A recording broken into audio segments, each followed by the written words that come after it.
Hello aspirants, so today new day and new questions. GS paper 1 UPPSC 2023 previous year questions PYQs. ये answer session है for practice because जो आप attempt करेंगे PCS के questions mains के जो attempt इस ईयर में करने वाले हैं जिनका प्री क्लियर हुआ है या वो नेक्स्ट ईयर में भी अगर ट्राई कर रहे हैं तो सबसे पहला जो आपकी स्ट्रेटजी होनी चाहिए फॉर मेंस आप 5 ईयर के एटलीस्ट PYQ सॉल्व करिए।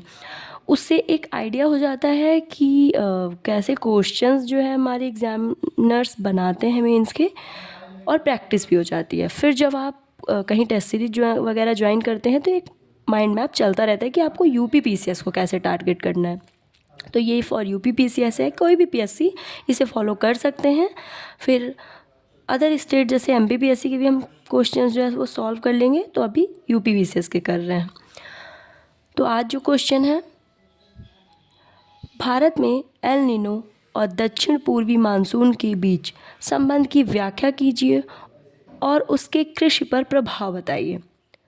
तो सबसे पहले इसने क्वेश्चन ये पूछा है कि जो हमारा एल नीनो है और दक्षिण पूर्वी मानसून, जिसे कि उत्तर पूर्वी मानसून भी बोलते हैं, के बीच संबंध की व्याख्या कीजिए।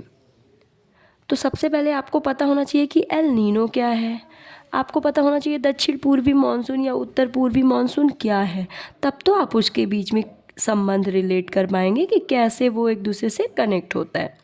फिर हमें बताना है, मतलब पहला हाफ क्वेश्चन ये है, मतलब 200 वर्ड्स में अगर पूछा है तो 100 वर्ड्स में आप इसे कंप्लीट करिए और उसके कृषि पर प्रभाव बताइए। 100 एंड 120 वर्ड्स आप फर्स्ट वाले पे कर सकते हैं, 80 to 50 जो है इस पे कर सकते हैं। ठीक है, तो हम फर्स्ट पार्ट, तो पहले तो मैंने आपको बताया कि एल नीनो क्या है और दक्षिण पूर्वी मानसून क्या है। आपको ये डिटेल में नहीं बताना है एग्ज़ाम हॉल में, इतना टाइम भी नहीं होता है और वर्ड्स भी बहुत ज़्यादा लिमिटेड हैं। मैंने आपके अंडरस्टैंडिंग के लिए ये चीज़ बनाई है। तो जो फर्स्ट है वो है हमारा एल नीनो। फिर हम बताएंगे कि कैसे ये दोनों इंटरलिंक्ड होता है। सबसे पहले एल नीनो जानते हैं। एल नीनो जो है वो साउथ यूएसए में पेरू को जो तट है, यहाँ से जो बारिश होती है वो यहाँ से मानसून चलते हैं, वो हमारे दक्षिण वेस्ट साउथ वेस्ट से जो है वो बारिश करती है, जिसे हम मानसून कहते हैं। बट एल नीनो जो क्या है, समुद्र की सतह गर्म होकर या समुद्र की सतह का तापमान बढ़ जाता है, औसत तापमान से अधिक हो जाता है। इसकी वजह से क्या है कि आपको भी पता होगी, हवाएं हो या पानी हमेशा हाई प्रेशर से लो प्रेशर की तरफ चलती हैं। यहाँ बहुत तेज़ी से गर्म होता है और वो मानसून क्रिएट होता है हिंद महासागर में, इंडिया के लिए प्रॉफिटेबल होता है। बट जब ये एल नीनो होता है तो इफ़ेक्ट डिफरेंट हो जाता है, वाटर जो है वो विपरीत डायरेक्शन में जाता है, वो इधर ना जाके साउथ अमेरिका साइड ही जाने लगता है। ठीक है, ये पूर्वी पवनें या तो कमज़ोर या विपरीत दिशा में, तो ये जो पूर्वी पवनें हैं ये विपरीत दिशा में जाने लगती हैं, जिससे एल नीनो का इफेक्ट पड़ता है।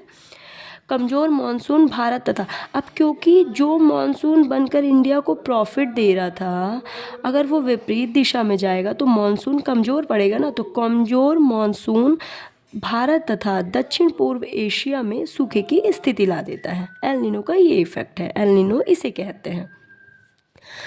दक्षिण पूर्वी मानसून, एक तो हमारा मानसून हो गया जो साउथ वेस्ट से मानसून होते हैं और अच्छी बारिश होती है, और जो भारत जो है कृषि के लिए जाना जाता है, तो वो मानसून का इफेक्ट है। दूसरा जो बारिश का समय है, एक जो इस टाइम चल रहा है, अभी अक्टूबर का मंथ चल रहा है, ये मानसून क्या है, इस एरिया में हाई प्रेशर से लो प्रेशर की तरफ चलती है और ये बे ऑफ बंगाल से नमी लेकर तमिलनाडु में अच्छी बारिश करती है और वहाँ से रिटर्न हो जाती है। बट क्योंकि ये मानसून यहाँ से चेंज हो जाता है तो ये इसको भी वीक करती है। अब दक्षिण पूर्वी जो मानसून है उसे उत्तर पूर्व मानसून भी कहते हैं। ये अक्टूबर टू दिसंबर चलती है। बंगाल की खाड़ी से नमी लेकर बारिश होती है। चक्रवाती तूफान भी इससे आते हैं, जो अभी एक करंट अफेयर्स में आप चल रहा है, सुन रहे होंगे, एमपी ज़्यादा इफेक्टेड है इससे, बहुत ज़्यादा। उड़ीसा तो है ही, बट एमपी भी जो है, जो कि इंटरनल पार्ट में है, हिंद महासागर और प्रशांत महासागर से भी ये नमी लेता है। तो अब ये दोनों को जान गए, अब वो इंटरलिंक कैसे होता है। एल नीनो एक जलवायु संबंधी घटना है। यह हर 2 से 5 साल में घटित होती है, जो मध्य और पूर्वी भूमध्य रेखीय प्रशांत महासागर में समुद्र की सतह के तापमान के बढ़ने से होती है। एल नीनो के दौरान समुद्री परिसंचरण पैटर्न बदल जाता है, जो मैंने बताया आपको। इससे दक्षिण पूर्वी मानसून हवाएं, ये जो देख रहे हैं आप, दक्षिण पूर्वी हवाओं में बदलाव हो सकता है। परिणाम स्वरूप भारत में वर्षा कम हो सकती है। अब क्योंकि मानसून निगेटिव वे में इफेक्ट हुआ है, तो इसका जो प्रभाव है भारत पर वो भी निगेटिव पड़ेगा।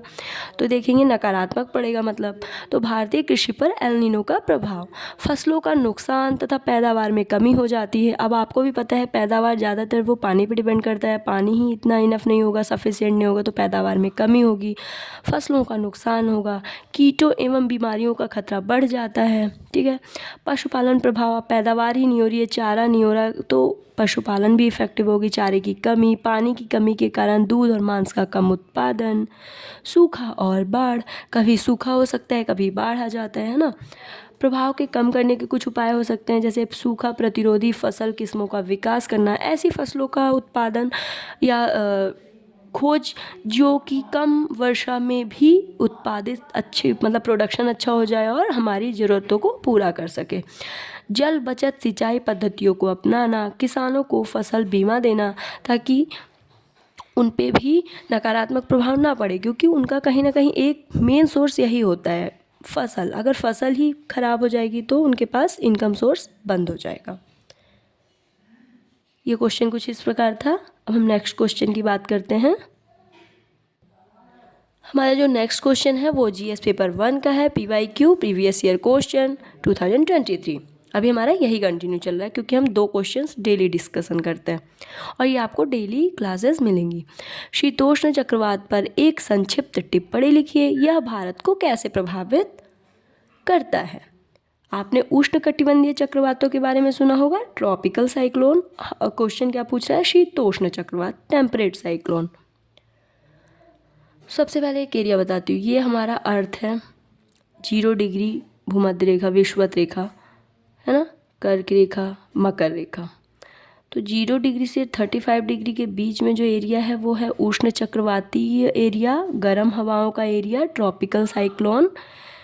35 डिग्री टू 65 डिग्री जो है वो उष्ण कटिबंधीय टेम्परेट साइक्लोन का एरिया माना जाता है।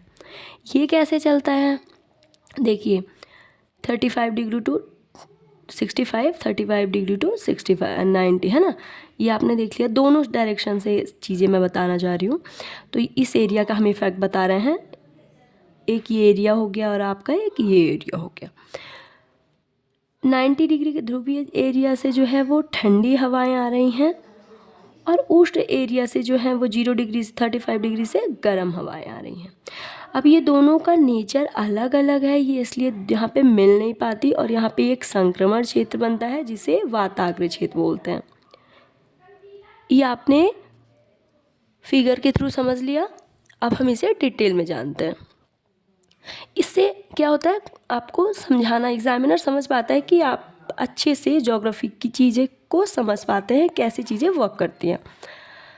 अब क्वेश्चन, शीतोष्ण चक्रवात 2 विभिन्न प्रकार के तापमान तथा आर्द्रता वाली, 2 विभिन्न तापमान हो गए ना, मैंने आपको अभी बताया है। 2 विभिन्न प्रकार के तापमान तथा आर्द्रता वाली वायु राशियों के आपस में मिलने के कारण उत्पत्ति होती है। कम तापमान तथा आर्द्रता वाली वायु राशि ध्रुवीय प्रदेशों से, ठीक है। अब कैसे, मैंने बताया कि क्या बोला कि कम तापमान तथा आर्द्रता वाली वायु राशि ध्रुवीय प्रदेशों से तथा अधिक तापमान एवं आर्द्रता वाली वायु राशियाँ उपोष्ण कटिबंध से आती हैं।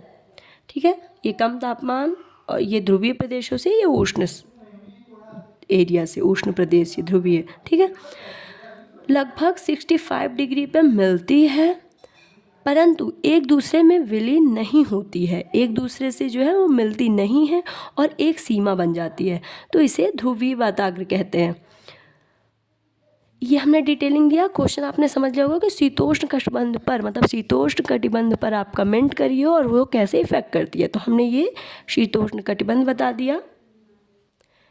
गर्म हवा का द्रव्यमान ठंडी हवा के द्रव्यमान के ऊपर उठता है और जैसे जैसे ऊपर उठता है संघनित होता है जिससे बादल व वर्षा होती है। आपको भी पता है जिस एरिया में लो प्रेशर हाई प्रेशर से लो प्रेशर, लेकिन इसमें क्या होगा हाई, क्योंकि एक सेंटर है उस पर अगर हाई प्रेशर होगा तो वो लो प्रेशर के एरिया की तरफ चलेगा, वो एरिया खाली हो जाएगा, वहाँ पे ठंडी हवाएं जो हैं वो घुस जाएंगी और फिर वो प्रतिचक्रवात या शीतोष्ण चक्रवात का निर्माण कर देती है। अब इसका इफेक्ट देख लेते हैं। आमतौर पर पश्चिम से पूर्व की ओर बढ़ते हैं। जैसे जैसे वे आगे बढ़ते हैं वे बादल, वर्षा, बर्फ और तूफान सहित विभिन्न मौसम की स्थिति पैदा कर सकते हैं। बादल एवं वर्षा देख लिया आपने, क्योंकि उपोष्ण से गर्म हवाएं आ रही हैं। बर्फ और तूफान क्यों? क्योंकि वो ठंडी ध्रुवीय क्षेत्रों से आ रही हैं। अब शीतोष्ण चक्रवात का प्रभाव देख लेते हैं। तेज हवाएं, भारी बारिश, बर्फबारी पैदा होती है, बाढ़ और भूस्खलन का कारण बनती है। भारी बारिश से फसलों को नुकसान होता है। परिवहन में व्यवधान और बिजली बंद हो जाती है। संपत्ति व बुनियादी ढांचा बहुत ज़्यादा नकारात्मक रूप से प्रभावित होता है।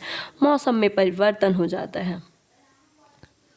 फिर निष्कर्ष में इसलिए मजबूत बुनियादी ढांचे का निर्माण किया जाए। प्रारंभिक चेतावनी प्रणाली विकसित करना, हमारी जो नाविक है, नेविगेशन सिस्टम है ना, हम अभी जान पाते हैं कि चक्रवात आ रहा है या फिर मौसम ठंडा होगा या गर्म। जो आपके फ़ोन में मैसेज आता है ये सब कुछ क्या है?